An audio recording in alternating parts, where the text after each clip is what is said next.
और मकसूद अली मेरे दादाजी हैं। मैं गांव सिचुंदी से हूँ, रुड़की का एक गांव है। तो यही है कि सपना था कुछ करने का, तो मैंने सोचा कुछ बनूँ, कुछ करूँ देश के लिए। मैंने पहले तो मैंने ग्रेजुएशन की है, तो उसमें भी मेरी काफ़ी अच्छी परसेंटेज रही थी। तो पापा जी ने बोला आप थोड़ा इस सब्जेक्ट में अच्छे हो तो आप लॉ ले लो, सिविक्स लिया था मैंने। तो पापा जी की बहुत अच्छी इसमें गाइडेंस रही है, क्योंकि वो इस लाइन में भी हैं, रेवेन्यू कोड में हैं वो। तो पापा जी के कहे पे मैंने भी थोड़ा फोकस किया कि शायद ये सब्जेक्ट मेरे लिए ज़्यादा अच्छा है। मैंने लॉ सब्जेक्ट लिया। फिर मैंने काफ़ी सोचा कि अच्छे से पढ़ना है, अच्छे से पढ़ना है, तो वही दिमाग में रखते हुए मैंने काफ़ी मेहनत की। तो मैं टॉप किया, मुझे गोल्ड मेडल मिला हुआ है CCSE यूनिवर्सिटी यहाँ मेरठ से। उसके बाद मैंने LLM भी किया है नेशनल लॉ यूनिवर्सिटी जोधपुर से। तो आपको ये प्रेरणा किसने दी कि आपको इसी लाइन में आपको आगे बढ़ना है? प्रेरणा तो वैसे फैमिली से ही मिलती है सबसे ज़्यादा। दादाजी ही थे मेरे, मकसूद अली, तो वो काफ़ी इंस्पायर करते थे मुझे इन चीज़ों के लिए कि बेटा आप बहुत अच्छी हो पढ़ाई में, करो कुछ, देश का नाम भी रोशन होगा, गांव का नाम रोशन होगा, हमारा भी होगा।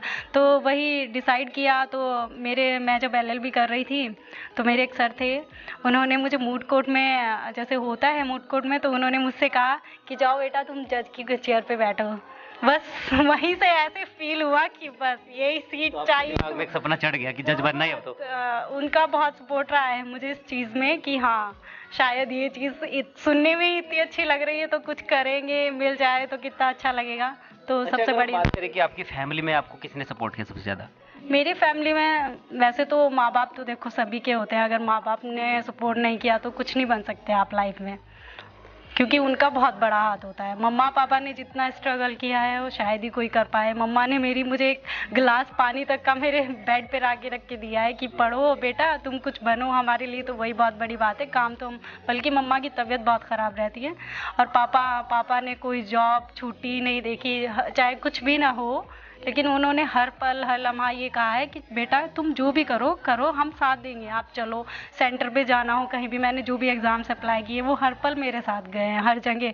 बल्कि तबीयत ख़राब रहती है मम्मा पापा की बात, बट वही कि सपोर्ट फैमिली का होना बहुत ज़रूरी है। और मम्मा पापा तो देखो होते हैं, पर सबसे बड़ी बात है कि फैमिली में और जैसे भाई होते हैं, आपके भाई कितना सपोर्ट करते हैं आपको।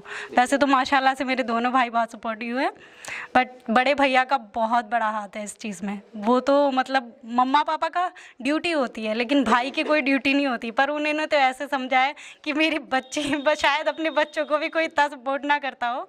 भैया को चाहे मैं किसी भी टाइम किसी भी पल वो ऑफिस में हूँ, चाहे उनके सीनियर के पास ही क्यों ना बैठे हूँ, मैंने उन्हें कॉल किया जब भी मुझे लगता था कि मुझे गिव अप कर देना चाहिए, मुझसे नहीं हो पाएगा। हर पल वो कहते थे ज़ैनब आपको ये राह मिली है, ऊपर वाले ने कुछ सोचा है अच्छा, आप गिव अप मत करना, बिल्कुल भी मत करना।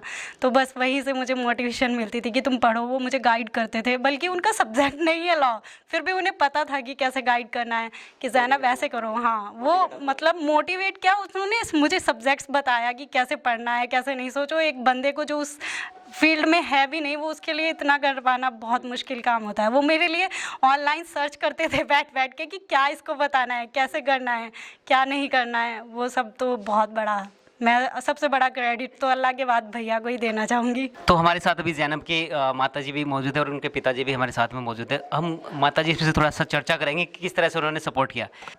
वो तो देखो जी बच्चे के ऊपर डिपेंड करता है कैसे करता है, लेकिन मेरा तो ये गाइड करने का तरीका था कि मैं अपने बच्चे को भाई पढ़ो और बड़ों की इज्जत करो, सबसे बड़ी, और फर्मा बरदार बन जाओ बस, और कुछ बन के दिखाओ। लड़की को लड़के से भी ज़्यादा प्यार करना चाहिए, और पढ़ाने में भी बस आगे उस पढ़ाने में भी उसे अच्छी तरह भाई यही शिक्षा देनी चाहिए कि आप आगे बढ़ो, अपने जी ये सपोर्ट करना चाहिए, और उसका साथ भी देना चाहिए। सबसे मेन बात तो है कि उसका हर पल साथ देना चाहिए किसी भी हाल में वो। जी, मेरे फैमिली पहले से एजुकेटेड हैं। मेरे दादा भी अच्छे उसमें रहे। फादर जो है उन्होंने जॉब की है उसमें रिमांड डिपो में रहे, वहाँ से फिर उन्होंने जो रिजाइन करके छोड़ दिया था। उसके बाद उनका एक सपना था कि अपने बच्चों को आगे बढ़ाऊँ। 4 भाई हैं, हम चारों को पढ़ाया है। एक मैं कलेक्ट्रेट मुर्दोना ट्रांसलेशन में हूँ, फिलहाल सहारनपुर तहसील में पोस्टिंग है। हाँ, एक भाई मेरा छोटा भाई जो है वो DPRO ऑफिस में है, और वो तीसरा भाई जो UPCL में है यहाँ पे बहादराबाद में। मैंने बच्चों को यही कहा कि वालिद साहब के, हमारे फादर का भी सपना था कि बच्चे जो हो अच्छी एजुकेशन लेकर जो हो एक अच्छी पोस्ट करे और देश के लिए भी कुछ काम आ सके। मैं चाहूँगा आप एक संदेश दें उनको जिनके घर में बेटियां हैं, जो बेटी को बहुत समझते हैं। नहीं, ऐसा नहीं है, बेटी को बहुत समझना बहुत गलत है। मैंने जो है ये सोचा है कि बेटी को दोनों बेटों से जो ज़्यादा प्यार दिया है और यही आज तो मैं भी यही चाहती थी कि इसी तरह कुछ अच्छा करूं, उन सबको उम्मीद को खरी उतरूं, उन सब की भी बहुत इंस्पिरेशन मिली है उन सब से। तो ऑब्वियसली वो इतने इंटेलिजेंट, हाँ जी, शायद कुछ मुकाम तक मैं भी पहुंच पाई हूँ। उनकी उम्मीदों को बस इंशाल्लाह आगे भी पूरा कर सकूँ, इसी तरह नाम रोशन करूं। जी जी, बस यही कि मेरे गांव ने मुझे इतना काबिल बनाया, वो काफ़ी है मेरे लिए। तो मैं भी यही चाहती थी कि इसी तरह कुछ अच्छा करूं। उन सब बेटी बैठी है, आज बेटों से भी अच्छा नाम रोशन किया है इसने हमारा, हमें फ़ख्र है बेटी के होने पर। गांव का सबसे बड़ा रूल तो आपके बर्थ प्लेस का ही होता है। ऑब्वियसली उस मिट्टी से आप जन्मे हो, वो तो आपकी बुनियाद है एकदम, मम्मा पापा की तरह आपको सब कुछ वहीं से तो मिला है, ये शिक्षा, ये एजुकेशन, जो भी सक्सेस मिली है। तो गांव में मुझे बस यही था कि मैं जैसे ही अपने दादाजी के पास बैठती थी, हालांकि मैं तो अपने गांव की हस्तियों से मिल नहीं पाई हूँ क्योंकि मैं तो एज में कम हूँ, बहुत छोटी हूँ। तो दादाजी से जब भी मैं कुछ इंस्पिरेशन मिलती थी, मुझे वही एजुकेशन देते थे कि बेटा देखो हमारी गांव में से कितने एजुकेटेड बंदे हैं, हस्तियां हैं, काफ़ी नामी हाई कोर्ट में जज रहे हैं, एक महबूब सर, काफ़ी 1-2 IAS निकले हैं और साइंटिस्ट भी हैं। तो उन्हीं सब से मुझे तो बहुत अच्छी इंस्पिरेशन मिली है कि ऑब्वियसली वो लोग कर सकते हैं, इस मिट्टी से निकले हैं वो भी, उन्होंने भी कुछ नाम रोशन किया है गांव का, अपने फैमिली का, अपने घर का, सबका। IAS की एग्ज़ाम की तैयारी, PCS की तैयारी कर रहे हैं, उनको आप क्या संदेश देंगे? बस यही देना चाहूँगी संदेश तो कि आप करते रहिए, हार्डवर्क कीजिए, एक ना एक दिन सक्सेस तो साथ में होगी ही आपके। बस यही है कि ऊपर वाले का नाम लीजिए और सोचिए मत कुछ भी। जब भी मन करे कि गिव अप करने को मन कर रहा है, नहीं हो पा रहा हमसे, हमने इतना अटेम्प्ट किया है, अटेम्प्ट की कोई बात नहीं होती। लाइफ में एक बार ही सक्सेस मिलनी होती है, बस उसके बाद सब ख़त्म। कोई पूछता नहीं है कि क्या अटेम्प्ट है, क्या तुम्हारी फेलियर्स रही हैं, कोई कुछ नहीं पूछता। बस जब भी गिव अप करने का मन करे, मैं तो यही कहूँगी कि देखिए अपनी फैमिली को, अपने लक्ष्य को देखिए, क्यों आपने डिसाइड किया था वो सब चीज़ें करने के लिए। खुद पे खुद इंस्पिरेशन मिल जाती है आपको कि हाँ मुझे करना है। कि सबसे पहले तो अपने माँ बाप को देखिए, वो कितना स्ट्रगल करते हैं आप लोगों के लिए। अगर आप ऐसे ही छोड़ देंगे तो उनकी तो मतलब आपका तो होप ही टूटती है, उनके तो सब कुछ ही समझो अपनी लाइफ ही आधी ख़त्म हो जाती है कि इतना सब कुछ किया हमने और ये ऐसे छोड़ के बैठ गए हैं। वो सोचो कितना दुख के लिए होता है उनके लिए। तो प्लीज़ मत कीजिए गिव अप, क्योंकि ऊपर वाला भी हमेशा साथ देता है। अगर आप हार्डवर्क कर रहे हो तो सक्सेस इंशाल्लाह मिल जाएगी ज़रूर। अगर हम पढ़ाई का टाइम टेबल आपसे पूछे कि किस तरह से टाइम टेबल हमारा होना चाहिए उन स्टूडेंट्स के लिए जो भी स्टडी कर रहे हैं?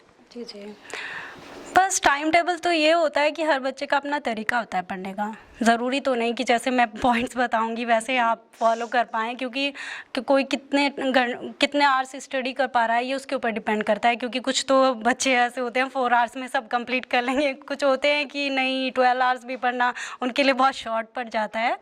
तो ऐसा आवर्स वगैरह का तो मैं नहीं कह पाऊँगी कुछ भी। बस यही है कि जब आप स्टडी कर रहे हो तो कुछ पॉइंट्स बना लीजिए, उन्हें डिवाइड कर लीजिए। क्योंकि जब इतने बड़े बड़े चैप्टर्स आप पढ़ रहे हो तो ज़रूरी नहीं है जब रिवीजन का टाइम आएगा आप उन्हें पूरा रिवाइज कर पाओगे, क्योंकि बहुत शॉर्ट टाइम पड़ जाता है। तो बस मैं यही कहना चाहूँगी कि आप पढ़िए और जैसे जैसे पढ़ रहे हैं तो ऐसे ऐसे टीचर्स की भी गाइडेंस ले लीजिए अच्छे से, और आप उनके शॉर्ट पॉइंट्स बना लीजिए ताकि आपको रिवीजन में अच्छा रहे। आपको वो बहुत सपोर्टिव मिलता है, आपका अलग से चैप्टर्स को डिवाइड कर देना और पढ़ना उनको, फिर रिवीजन के टाइम पे आप एग्ज़ाम टाइम में उन्हें भी पढ़ के जाएँ तो वो भी आपके लिए बहुत हेल्पफुल हो जाता है। बस ऐसे ही करिए तैयारी, और बाकी तो आर्ट्स का तो आपके ऊपर डिपेंड करता है कि आप कैसे पढ़ते हैं। आप फेसबुक वगैरह चला के आपको मोटिवेटेड मिलता है या नहीं मिलता है, ये तो ज़रूरी नहीं है कि जो हर कोई फेसबुक चलाए या व्हाट्सएप चलाए वो नहीं पढ़ता है। ये तो सब ऐसा अपना अपना तरीका होता है सबका पढ़ने का, हर किसी का। आपको लग रहा है कि डिस्ट्रैक्शन हो रहा है उन चीज़ों से तो प्लीज़ छोड़ दीजिए उन चीज़ों को, और नहीं लग रहा है तो फिर आपके ऊपर है, आप जैसे हैंडल अपने आप को कर सकते हैं वैसे कीजिए। बट हाँ, अपने लक्ष्य से मत भटकिए और ऐसे लोगों से थोड़ा दूर रहिए जो आपको निगेटिव की साइड ले जा रहे हैं, क्योंकि वो चीज़ें आपके ऊपर है कि आप साइड वालों को कैसे हैंडल कर पा रहे हो। क्योंकि लाइफ में हर तरह के इंसान होते हैं, डिपेंड आप पे करता है कि दूसरे वाला आप जो कह रहा है आप उसे पॉजिटिव तरीके से लोगे या नेगेटिव से, क्योंकि आपकी सोच पे डिपेंड करती है हर चीज़। बस इतना है, ये है, जैसे आप अपनी सोच रखोगे वैसा आपके आगे मिलेगा आपको सक्सेस में। एक मेरा लास्ट क्वेश्चन आपसे रहेगा कि जज बनने के बाद कैसा आपको फील हो रहा है? मुझे अभी तो सब अच्छा ही हो रहा है, बहुत अच्छा, माशाल्लाह से, अल्लाह का शुक्र है, इतना सब कुछ एकदम से मिल गया, समाया नहीं जा रहा है बट हाँ अभी थोड़ा सा लग रहा है कि अभी कुछ नहीं कह सकती मैं ये आपको बताएंगे, आपको कैसा फील हो रहा है? बहुत अच्छा, बहुत अच्छा। बहुत अच्छा फील हो रहा है। जी बहुत अच्छा, अल्लाह का शुक्र अदा करना चाहिए, बहुत अच्छा फील हो रहा है। मैं चाहता हूँ बेटी को भी एडवाइस दूंगा कि देश के लिए जो सेवा करे, अच्छा जो जनता को सही न्याय दे, जल्दी न्याय दिया जाए, बस ईमानदारी के साथ महिला सशक्तिकरण पर ध्यान दिया जाए ज़्यादा। तो दर्शकों, राही न्यूज़ आपको इस तरह की शख्सियत से मिलवाता रहेगा, और जो तमाम आपके पास विचार है, आइडियाज़ है, वो भी आप हमें कमेंट्स में लिख सकते हैं कि किस तरह से स्टडी करें और किस तरह से उन तमाम जो हमारे स्टूडेंट्स हैं उन तक ये वीडियो पहुंच सके। धन्यवाद।